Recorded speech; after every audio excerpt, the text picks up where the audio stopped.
Blank canvas. In my future, I see success, a family, a home, and a job. But with this country on the fast track to nowhere, success isn't really a feasible option. I play it by ear, day in and day out, because the future is a blank canvas and the past is a full one.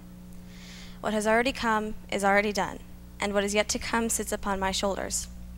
I hold the weight of the future, like Atlas held the weight of the world. With all of the work that has to be done, who has time for relationships? Not me, no family. With debt as large as it is, who has enough money for anything? Not me, no home. And with downsizing as frequent as it is, who wants to hire more workers? Not anybody, no job. My future is slowly withering away, wilting, melting into oblivion. Every time I add more color to my canvas, it washes away once more. And for once, I despise the concept of a clean slate. And all of this is because of what? None other than the present. I thought the present was supposed to be a gift, and maybe it would be if my entire future didn't depend on it. Alas, what is this? My canvas appears to be smaller, shrinking by the second. My future is wasting away, gone with the wind, and I refuse to do anything about it. Tears lost because of you, slowly dying, don't know what to do. I can't read what's in your mind, but my answer isn't hard to find. The love I sense is not for me, but for another I can see. The future that I thought so clear was just a dream that was smeared. Our destinies, I believed, intertwined. I was wrong. There's no such bind. Love was given to you alone. I never would have spoken had I known that my heart would bleed in unseen blood, that I drowned beneath agony's flood, that you'd pierce me with an arrow of sorrow and make me question life for tomorrow. I thought you changed, and it was real, and you'd given in to what you feel. Errors were made, mistakes too, but in spite of it all, I still love you. The white folks go around saying we color folks free. Are we? I know better. It says we're on that long letter. Does this make it true? Maybe you should hear it from a black's point of view.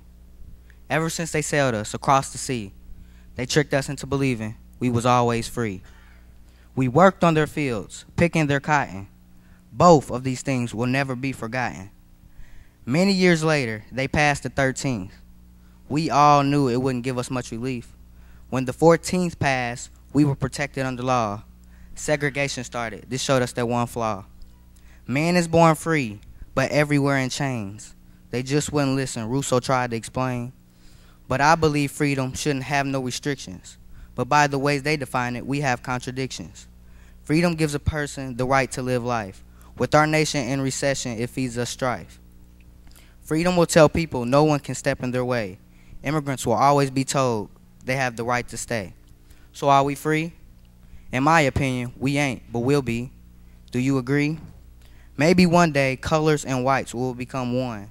Then, the definition of freedom will have to be redone. I will carry the prize. You ain't gonna be nothing in life. You just like your no-good mama. You ain't never gonna be nobody's wife. All you gonna be is somebody's baby mama. That's what they told me. You ain't never gonna have no money. You gonna always live in the ghetto. Just because I wanna be something in life, I'm acting funny. You might be going to school, but you ain't gonna be nothing though. That's what they told me. I will rise. I got a strong head on my shoulders, and I'm young but wise. I'm not getting younger but older. I will carry the prize. I will be accepted to college. I will not rest to the end. I'm coming out with a whole lot of knowledge. All my haters, I hope I don't offend. But I will carry the prize. Why? Why do we praise the rappers and actors? Because low-key, they ain't nothing but the ones that's trapping us in this place we call home, a.k.a. Earth. Been taught to lie, kill, steal, and steal since birth. Why do we try to be raised by the ones on the street? Learning not to stop the violence to make a heart not beat. Learning to make money off of turning others into mindless zombies. Doing this kind of life makes us more dirtier than ticks and fleas. Ladies understand that Mr. Right isn't the dude that spit the best game or got all the money because he's selling the cocaine. He the dude that's sitting above us, waiting for us to come home. So stop tripping over all the little dudes and just stay strong. Fellas, stop blaming your life on not having a father figure. Because if you listen to the sermon when you go to church, you still have a father if you remember. We have a father that's sitting above, always waiting for our fatherly guidance. And he always stopped to look, stressing over the little. A father you can always talk to about your problems and spend your time with. Why do we feel we always have to live the gangster life all the time? For once, instead of being nasty, I'm gonna try to help with my rhymes. We can't. Why can't we go to church like we go to the Sundays, like we go to parties on Saturdays? Why can't we read the Holy Scriptures like we watch all the movies where they do the nasty?